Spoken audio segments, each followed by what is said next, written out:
नमस्कार, स्वागत है आपका। आप देख रहे हैं न्यूज नेशन। मैं हूं आपके साथ संजय यादव। आप देख रहे हैं किसी भी खबर का संपूर्ण विश्लेषण करने वाला शो लाई डिटेक्टर टेस्ट, जिसमें आज हम बात करेंगे बांग्लादेश में हो रहे हिंदुओं पर अत्याचार की। बात होगी कैसे 50 साल में बांग्लादेश में धीरे धीरे करके हिंदुओं की जनसंख्या, हिंदुओं की आबादी घटती चली गई। इस पूरी खबर में एक चौंकाने वाली रिपोर्ट भी होने वाली है, जिससे पूरी दुनिया सन्न है, भारत परेशान है। ये रिपोर्ट डरा रही है। सवाल यही है कि बांग्लादेश में हिंदुओं के हालात वही होने वाले हैं क्या जो पाकिस्तान में है, जो अफगानिस्तान में इस वक्त है। रिपोर्ट देखिए। बांग्लादेश में खूंखार तालिबानियों का सच।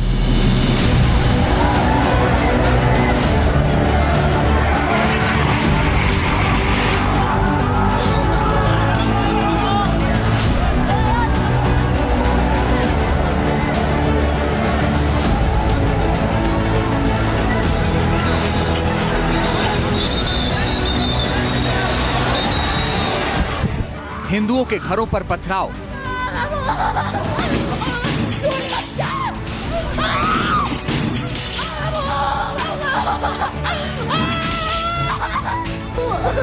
हिंदुओं के घरों पर आगजनी,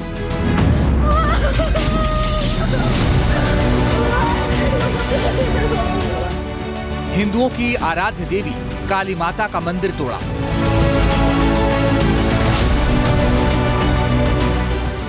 ढाका में एक और हिंदू मंदिर को निशाना बनाया।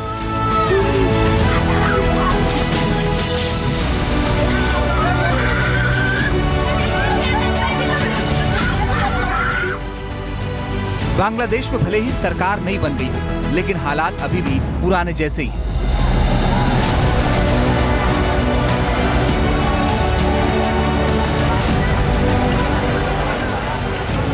बांग्लादेश में तख्ता पलट के बाद जो मंजर दुनिया ने देखे थे, उस पर भले ही लगाम लगाने की बात वहां की सरकार दोहरा रही है, लेकिन हिंसा और आगजनी की खबरें लगातार आ रही हैं।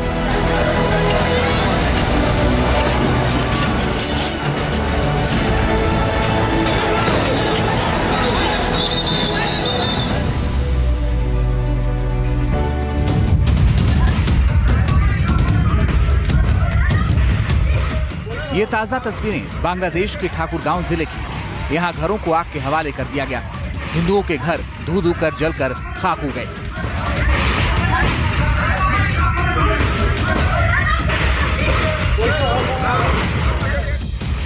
जहां हिंदुओं के घरों को निशाना बनाया जा रहा है, मंदिरों को तोड़ा जा रहा है, इन घटनाओं पर लगाम नहीं लग रही। ठाकुरगांव वही इलाका है जहां के लोग शेख हसीना के इस्तीफे के बाद 6 और 7 अगस्त को भारत में घुसने की कोशिश कर रहे थे। यह इलाका भारत बांग्लादेश सीमा से सटा हुआ है, जिसके चलते बड़ी संख्या में लोग भारत में घुसने के लिए बॉर्डर पर इकट्ठा हो गए थे। सोचिए बांग्लादेश में मंजर कितना भयानक है।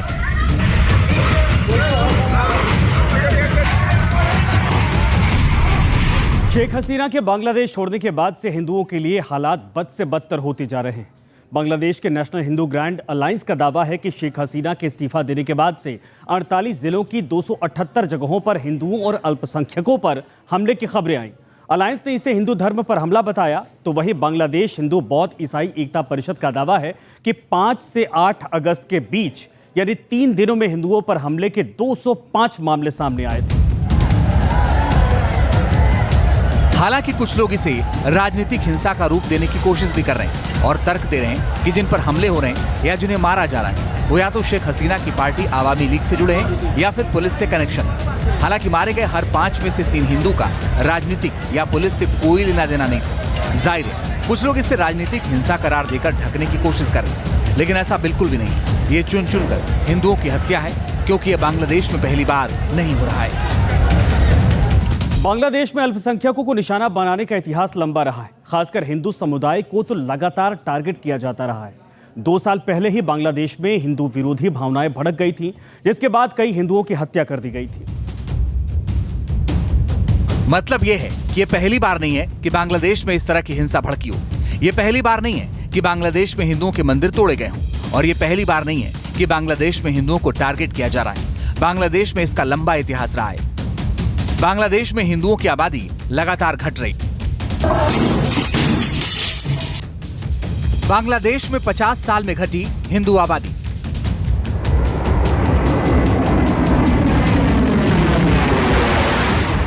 1971 में बांग्लादेश के निर्माण की और सितम से आजाद होना था, क्योंकि पूर्वी पाकिस्तान के लोगों पर पश्चिमी पाकिस्तान के लोग अत्याचार करते थे, उनके साथ दोयम दर्जे का व्यवहार करते थे। इसी बात से तंग आकर पूर्वी पाकिस्तान के लोगों ने विद्रोह किया था। भारत की सेना ने साथ दिया था और बांग्लादेश का निर्माण हुआ था। जिस जुल्म और सितम से पूर्वी पाकिस्तान के लोगों को छुटकारा मिला था, अब वही जुल्म और सितम पूर्वी पाकिस्तान यानी आज के बांग्लादेश के लोग वही बात दोहरा रहे हैं। अल्पसंख्यकों को टारगेट कर रहे हैं, हिंदुओं पर हमला कर रहे हैं। यही वजह है कि बांग्लादेश में लगातार हिंदुओं की आबादी घट रही है।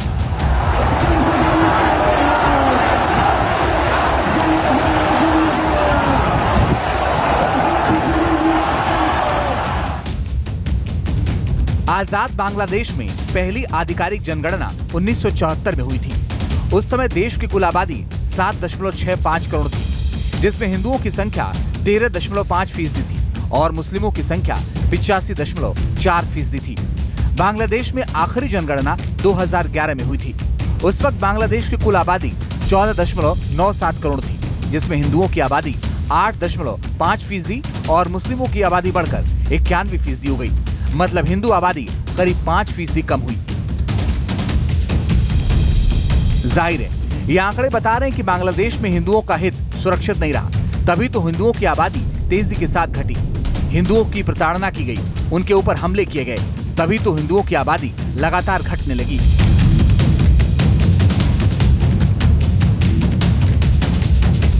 बांग्लादेश में हिंदुओं के खिलाफ कट्टरपंथी आंदोलन 1980 से 1990 के बीच काफी अधिक बढ़ गया था। 1990 में तो हालात ये हो गए थे कि चटगांव और ढाका में कई मंदिरों में आग लगा दी गई थी। उस दौरान हिंसा में दर्जनों हिंदुओं की मौत हुई थी और उसी तरीके से 2016 में भी बांग्लादेश में हिंदुओं के 66 घर जला दिए गए थे। इस आगजनी में 24 लोग घायल हो गए थे, 49 मंदिरों को नष्ट कर दिया गया।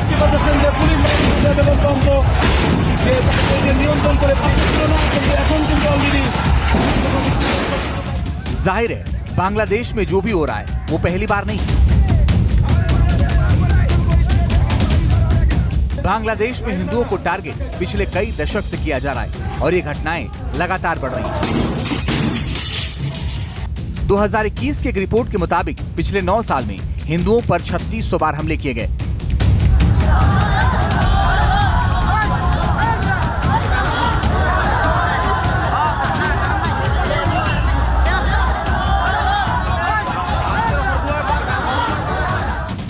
बांग्लादेश में हिंदुओं को टारगेट करके अटैक करने का मामला इतनी तेजी के साथ साल दर साल बढ़ा है कि अब वहां हिंदू रहना ही नहीं चाहता।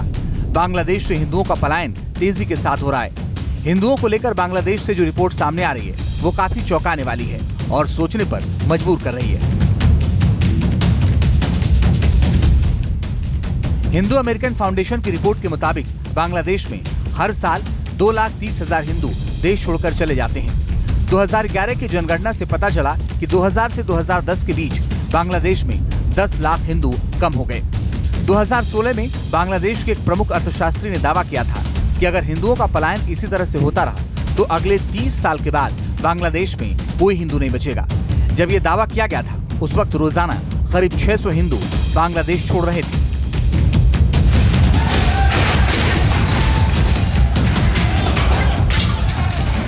बांग्लादेश ही नहीं, पड़ोसी मुल्क में भी हिंदुओं के हालात बद से बदतर हैं। यहाँ भी हिंदुओं पर अत्याचार की घटनाएं रोजाना आती रहती हैं। पाकिस्तान की फौज हिंदुओं को अपनी बूटों तले रौंदती है, घरों से खींच कर उनके साथ मारपीट की जाती है, जबरन धर्म परिवर्तन कराया जाता है, हिंदू लड़कियों को अगवा किया जाता है और पाकिस्तान में जबरन धर्म परिवर्तन की घटनाएं लगातार बढ़ रही हैं, जिस पर पाकिस्तान में लगाम लगाने की बजाय उसको बढ़ावा दिया जाता है। हिंदू लड़कियों के अगवा होने पर वहां की सरकार मौन बैठ जाती है, मानो हिंदुओं के खिलाफ हिंसा को खुली छूट दी जाती हो। पाकिस्तान में 3 साल से एक हिंदू बच्ची प्रिया लापता है। प्रिया पाकिस्तान के सिंध प्रांत के सुक्कर की रहने वाली है। 19 अगस्त 2021 से लापता है। इस मामले में लड़की के पिता ने एक मुस्लिम शख्स पर अपहरण का आरोप लगाया था, लेकिन बच्ची आज तक नहीं लौट पाई। पाकिस्तान में छोटी छोटी लड़कियों को निशाना बनाया जा रहा है। डाकू अपहरण करके ले जाते हैं और बच्चियों का धर्मांतरण करा दिया जाता है। ये बात खुद पाकिस्तान के सांसद दिनेश कुमार कह रहे हैं। आप देखिए सिंध में पक्के के डाकू हमारी हिंदू लड़कियों को जबरदस्ती इस्लाम कबूल करवा रहे हैं। सर जुल्म तो देखें, संग्रार में प्रिया कुमारी मुहर्रम के महीने में वो अज़ादारिन को उनके वालिदैन पानी पिला रहे थे। छोटी 6 साल मासूम बच्ची है, उसको अगवा किया जाता है प्रिया कुमारी को। अभी 2 साल गुजर गए, उसका पता नहीं। और प्रिया कुमारी को जिसने अगवा किया उसका नाम नॉमिनेट है, वो भी पक्के का डाकू है, मगर उस पर कोई सिंध गवर्नमेंट हाथ नहीं उठाती। पाकिस्तान में सोची समझी साजिश के तहत हिंदुओं को टारगेट किया जा रहा है, उनका उत्पीड़न किया जा रहा है, उनके घरों को जलाया जा रहा है, उनके साथ मारपीट की जा रही है, बेरहमी की जा रही है। बिना किसी कसूर के पाकिस्तानी पुलिस और फौज लोगों पर जुल्म करती है। यहाँ तक कि पाकिस्तान में तो हिंदुओं की पहचान भी मिटाने की कोशिश हो रही है। बचे खुचे मंदिरों को भी तोड़ा जा रहा है।